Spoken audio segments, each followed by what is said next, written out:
So we have two questions here, but don't stress out. Anytime I even see a lot of decimals, I'm like, okay, is this going to be a lot of hairy arithmetic? But what we see here, it does not say what 8.37 plus 4.926 is equal to. The equal sign is squiggly. That means, what is this roughly equal to? What is this approximately equal to? Or can we estimate this sum? So what I want you to do is estimate this sum, and then I want you to estimate this sum, and then we will work through it together. All right, now let's do it together. So the way I'll do this first one, I'm just going to round each of these to the nearest whole number. So if I'm rounding to the nearest whole number, I could say, okay, is this going to be closer to 8 if we round down, or is it going to be closer to 9? We know that it's a little bit more than 8, so it's between 8 or 9.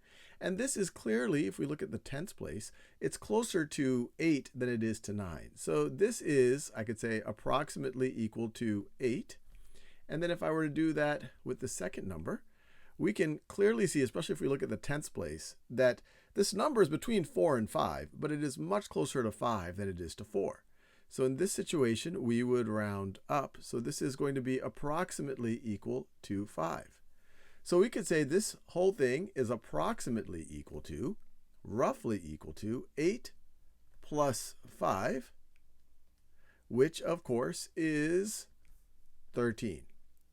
So if someone were to walk up to you on the street and said, what's 8.37 plus 4.926? You're like, oh, maybe I need some paper. Say, no, I just want a rough sense of what you think it is. Well, okay. It's, this is roughly 8, this is roughly 5, this is going to be roughly 13. Well, let's do the same thing right over here. Well, here you might be tempted. You say, okay, if we round to the nearest 1, this one right over here is between 0 and 1. Well, this one we would maybe round up to 1. This one is a little bit closer to 0 than it is to 1, so we round down to 0. And maybe you say this is roughly 1 plus 0, which is 1. And that might be okay, but if you don't have any ones place here, it wouldn't make sense to round to the nearest 1 when you're approximating or when you're trying to get an estimate. Instead, I would round to the nearest tenth in this situation. So for example, this first number right over here, 0.718, it's between 0.7 and 0.8. It's a little bit more than 0.7. And to realize which one it's closer to, you go to the hundredths place, and you're like, okay, it's much closer to 0.7 than it is to 0.8. So I would say this is roughly equal to that.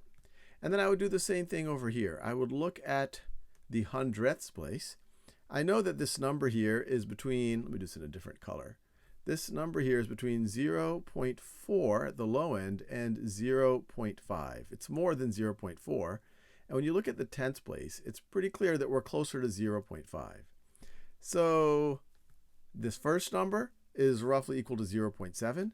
The second number is roughly equal to 0.5. And so if I were to estimate the sum, what's 0.7 plus 0.5? Or what's 7/10 plus 5/10? Well, you might say, hey, that's 12/10. And 12/10 is the same thing as 1 whole and 2/10, or 1.2. Or another way to think about it is 7 plus 5 is 12, and 0.7 plus 0.5 is 1.2, which you could do in your head if someone were to just walk up to you on the street and ask you that. And that's actually a pretty good approximation, a pretty good estimate.